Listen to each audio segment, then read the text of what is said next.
Tentang masalah ini, kalau kasusnya adalah harga yang sebenarnya 27, kemudian petugas tadi meminta supaya ditulis di nota 28 sehingga dia bisa mengambil 1.000.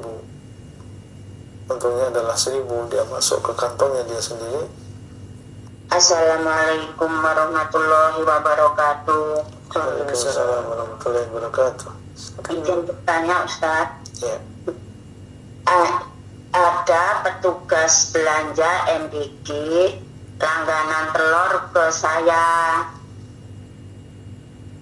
Ibu ngasih harga 27, tapi di nota suruh nulis 28 untuk laporan ke bosnya. Jadi kan selisih 1.000 itu diambil sama petugas belanjanya. Itu boleh tidak, Ustaz? Mohon penjelasannya, Ustaz. Baik. Barakallahu fikum. Ibu Tutwari di Lampung, hafizakumullah jami'an. Tentang masalah ini, kalau kasusnya adalah harga yang sebenarnya 27, kemudian petugas tadi meminta supaya ditulis di nota 28 sehingga dia bisa mengambil 1.000. Untungnya adalah 1.000, dia masuk ke kantongnya dia sendiri. Maka tentunya ini adalah praktek yang tidak diperbolehkan, karena seorang muslim dituntut untuk memiliki sifat as-sidq, yaitu jujur. Ya, dan dia sebagai seorang petugas sebenarnya adalah sudah digaji dan dia punya upah.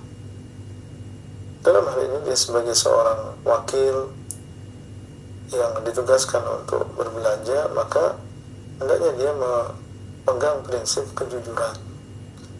Selama dia memegang prinsip kejujuran, maka insya Allah akan diberkahi hartanya, akan diberkahi rezekinya. Adapun seseorang tergiur dengan keuntungan yang tidak seberapa, maka justru akan menjadi sebab hilangnya keberkahan.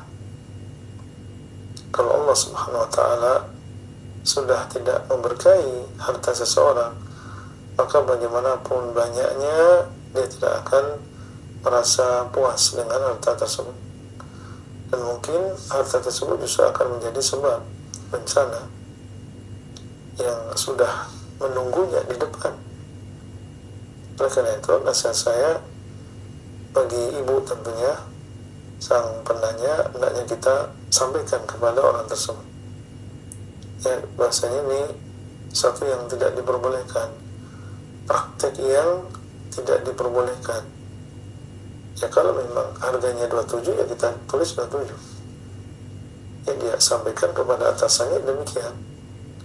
Dan jangan sampai kita membantu dalam dosa, karena Allah Subhanahu wa ta'ala mengatakan wala ta'awanu 'alal itsmi wal 'udwan, dan janganlah kalian saling berta'awun, jangan kalian saling bekerja sama di dalam dosa dan juga permusuhan.